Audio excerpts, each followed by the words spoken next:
Hi అండి, మరొక వీడియోతో నేనైతే మీ ముందుకు వచ్చేసాను. అట్లీస్ట్ ఈ వీడియో అయినా ట్రెండింగ్లోకి వెళ్ళిద్దేమో అనుకుంటున్నాను. ఎందుకంటే సింపుల్ అండ్ యమ్మీగా ఉండే ఫిష్ ఫ్రై రెసిపీ చూపిస్తున్నాను. టేస్ట్ అయితే అదిరిపోయింది. మీరు చేయాల్సిందల్లా వీడియో మొత్తం లాస్ట్ వరకు చూసి లైక్ చేసి మీ ఫ్రెండ్స్కి షేర్ చేయండి ప్లీజ్. రెసిపీలోకి వెళ్ళిపోతే నేనైతే ముందే ఫిష్ని క్లీన్ చేసేసి ఉప్పు కారం పసుపు వేసి మ్యారినేట్ చేసి పెట్టుకున్నా. ఫిష్ పీసెస్ అయితే ఇలా క్యూబ్స్లా కట్ చేసుకున్నాను. ఫ్రై చేసే ముందు అల్లం వెల్లుల్లిపాయ paste, home made garam masala powder add చేసుకుని సాల్ట్ కారం కూడా అడ్జస్ట్ చేసుకున్నా. ఈ లోపల ఆయిల్ హీట్ అయ్యింది. ఫ్లేమ్ లోలో పెట్టుకుని మన పీసెస్ యాడ్ చేసేసుకుని ఒక 2 minutes వదిలేసి తర్వాత కలపండి. కొంచెం వేగ కలిపితే ముక్క ఇరగకుండా చక్కగా టర్న్ అవుతాయి. ఓ 3 minutes లో ఫ్లేమ్ లో, తర్వాత మీడియం ఫ్లేమ్ లో పెట్టుకుని బాగా ఎర్రగా వేగనిచ్చేయండి. ముక్కను అటు ఇటు తిప్పుతూ.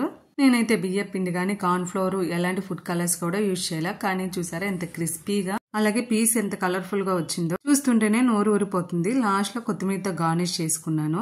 స్మెల్ అయితే అదిరిపోతుందండి. నేనైతే టేస్ట్ కూడా చూసేసా, అన్ని కరెక్ట్ గా సరిపోయాయి. మీరు కూడా ట్రై చేసి ఎలా ఉందో కామెంట్ సెక్షన్ లో కామెంట్ చేసేయండి. మరి ఇంత డీప్ ఫ్రై చేసినా హెల్త్ కి అంత మంచిది కాదు, కానీ అప్పుడప్పుడు అయితే ట్రై చేయొచ్చు.